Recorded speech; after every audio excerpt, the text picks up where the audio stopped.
Hello guys, it's me back again with another average NBA video.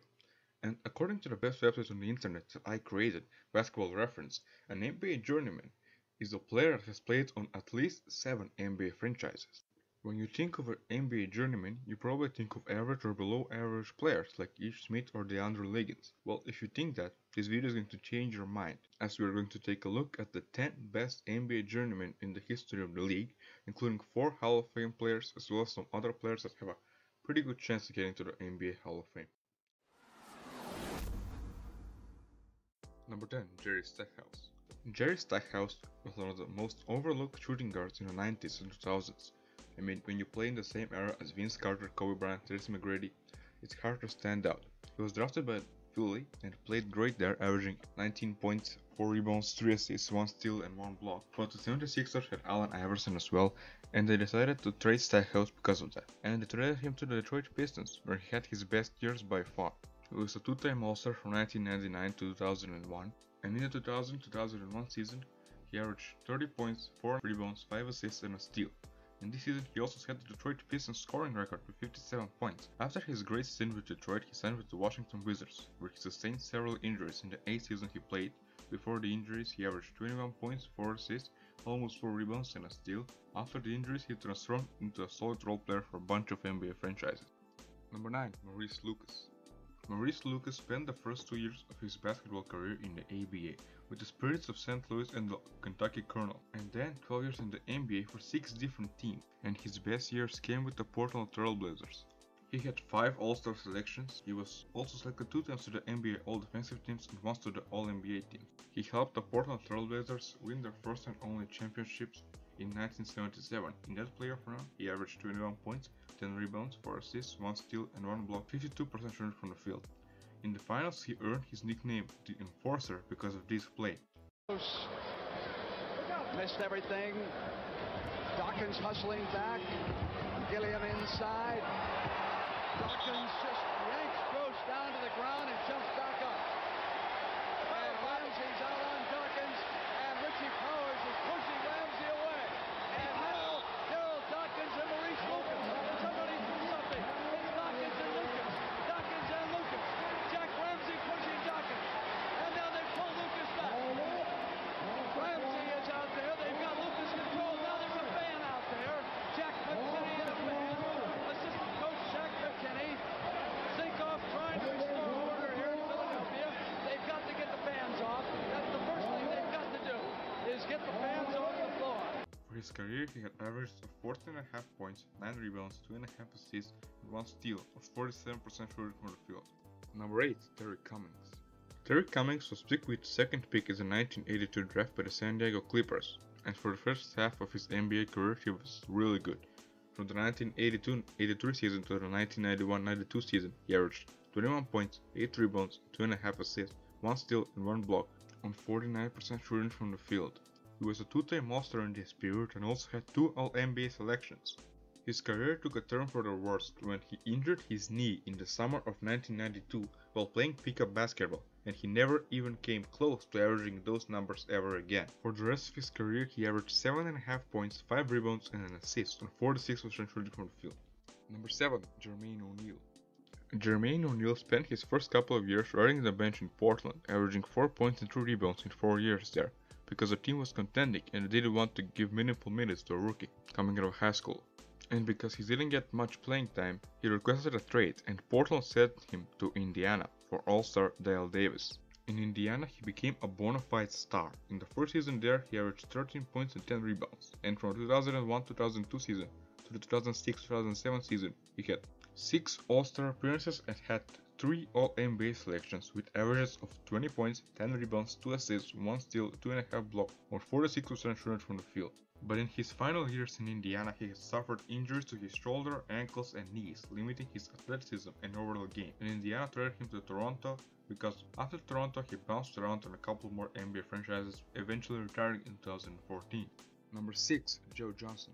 Joe Johnson was drafted by the Boston Celtics with the 10th pick of the 2001 draft and was traded midway through the season to the Phoenix Suns. In Phoenix, he averaged 14.5 points, 4.5 rebounds and 3.5 assists, and 1 steal per game. But his best days came with the Atlanta Hawks. In Atlanta, he played 7 seasons and averaged 21 points, 4 rebounds, and 5 assists, with 1 steal on 45% shooting from the field. He was an All-Star 5 times in Atlanta and 1 selection to the All-NBA teams. In the back end of his career, he's pretty much a role player. Since his last All-Star year, which was in 2014, he has been averaging 11 points, 4 rebounds, 3 assists, and 43% field goal shoot. His corpse was last seen in the Western Conference Finals getting abused by Steph Curry.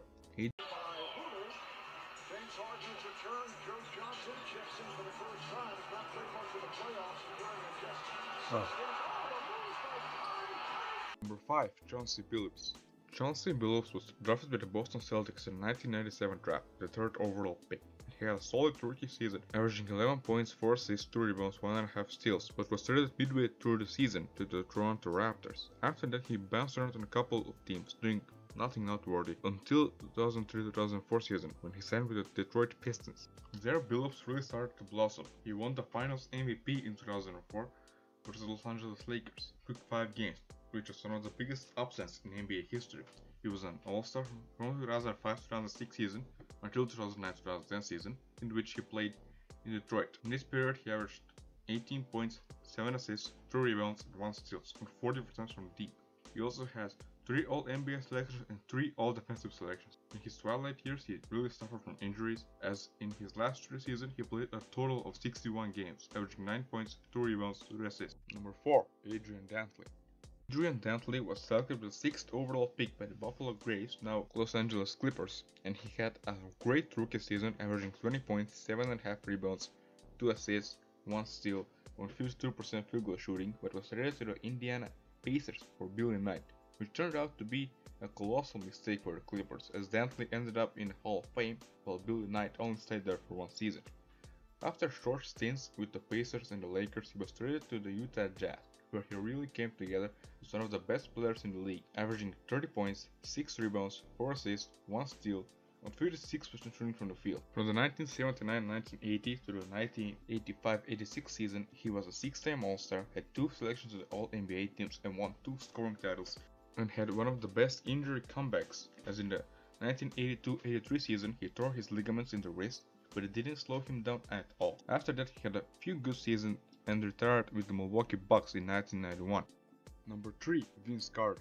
Vince Carter was selected with the 5th pick in the 1998 draft by the Golden State Warriors, but was traded to the Toronto Raptors, where he became a really great player, one of the best, if not the best, dunkers of all time, earning him the nickname Half Man, Half Amazing. He had a pretty long prime from his rookie season basically, until 2009-2010 season. In his prime, he averaged 23 points per game, 5 rebounds, 4 assists, and 1 steal, or 45% shooting from the field, and 37% from deep. He was an 8-time All-Star and had 2 All-NBA selections. He also had one of the best star-to-role player transitions that I can remember, and I hope that he stays for one more season and joins the super team together ring. Number 2. Bob McAdoo. Bob McAdoo was selected with the 2nd overall pick in 1972 by the Buffalo Braves, now San Antonio Clippers, and he very quickly became one of the best players in the league. From the 1973-1974 to 1977-78, aka his injury-free season, he averaged 30 points, 13 rebounds, 3 assists, 1 steal, 2 blocks, on 51% shooting from the field.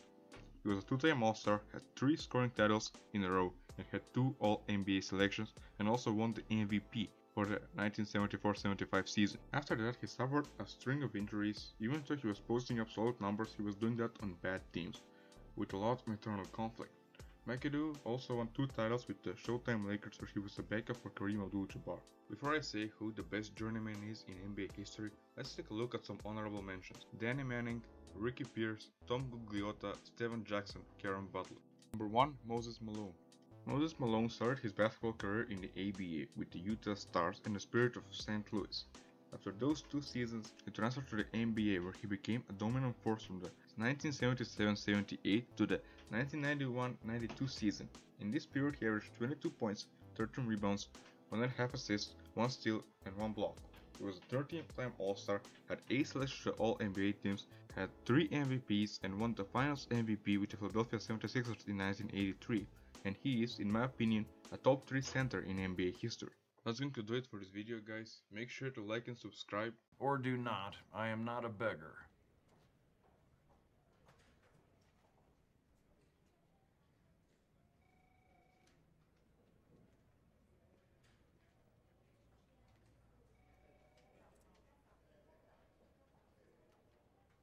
End of Video.